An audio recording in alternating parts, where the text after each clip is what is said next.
Hello, everyone. Welcome to this week's series of video lectures.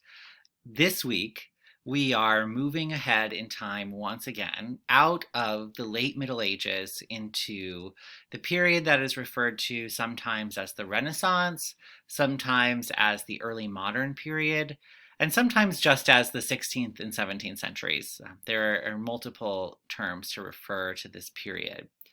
As we move forward, we're also going to be encountering a number of new literary forms as well as material forms on which our literary forms appear.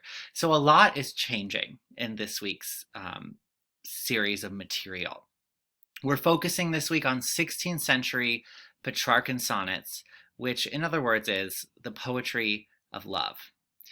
And like usual, we're beginning our lecture with a look at the material forms of the poetry that we'll be paying attention to this week.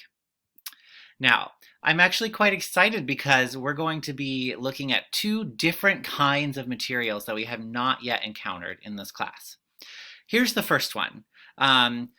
This is referred to as Sir Thomas Wyatt's book. We know that Wyatt is one of the poets that we're reading this week. And as you take a look at this sample page, and I'm sure you've already looked at the website where you scan through the document a little bit, as you take a look at this sample page, you may notice that this does not seem to have the beauty, the design, the illustrations that made previous medieval manuscripts something beautiful to behold. This doesn't have any of that kind of finesse whatsoever. It's messy. We have a very messy handwriting here. We have words crossed out, and there's just really no attempt, it seems, to make this look pretty. Now, why is that? What's the difference between what we're looking at here and some of the previous literary texts that we've been looking at?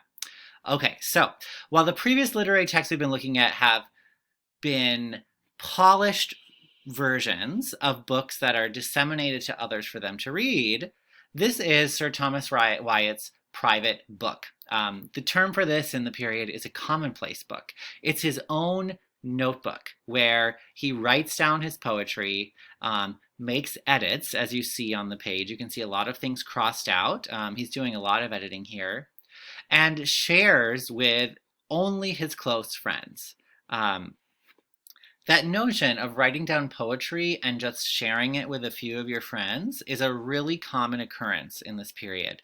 And it's referred to with this term, coterie poetry. You would share your poetry with your coterie, or your clique, your small group of friends.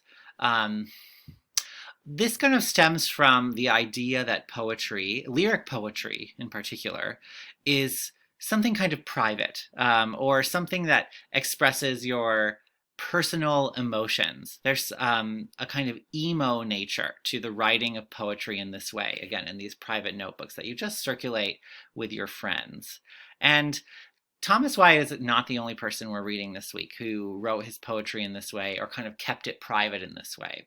Elizabeth I, yes, the Queen of England, that Elizabeth I, her sonnets also circulated in manuscript form and in very small ways. So again, while we're talking about a form of manuscript here, it's not the same kind of manuscript that we saw, say, with Chaucer's Canterbury Tales. That was extremely illustrated and was clearly meant to be disseminated to a wide reading audience.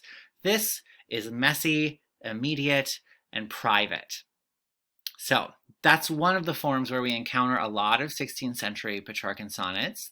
And another form of material that we're encountering for the very first time in this class is print. Yes, we've entered the period of time in which England has established its own printing press in the late 15th century. Print is now in the world in England. Obviously, it's been in the world much before this moment. It originated in the East, in fact, and didn't make it to Europe many centuries later. But as far as England is concerned, this is its first encounter or use of the printing press. Now, something interesting happens when a new form of media is introduced into the world. Usually that new form of media changes perceptions not only of the new form of media, but also the old form of media.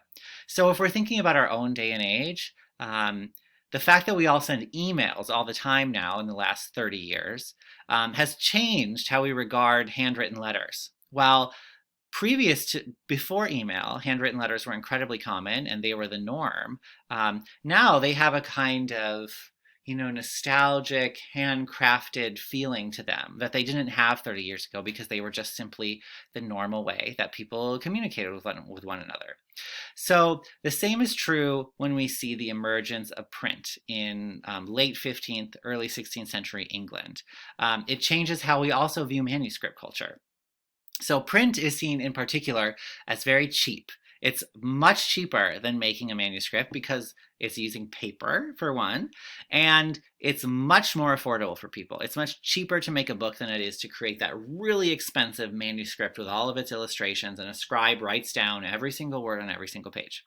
Because it's so cheap and kind of lowbrow, manuscripts start to gain this aura of fanciness, of elitism, and of intimacy.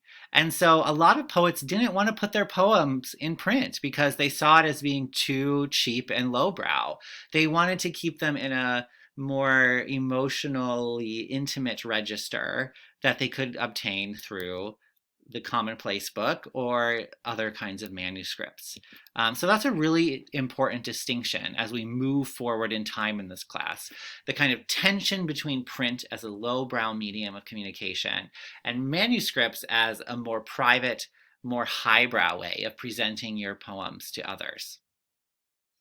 All right, so those are the two material forms that are new this week and that I want you to be paying attention to as we read some of Petrarchan sonnets.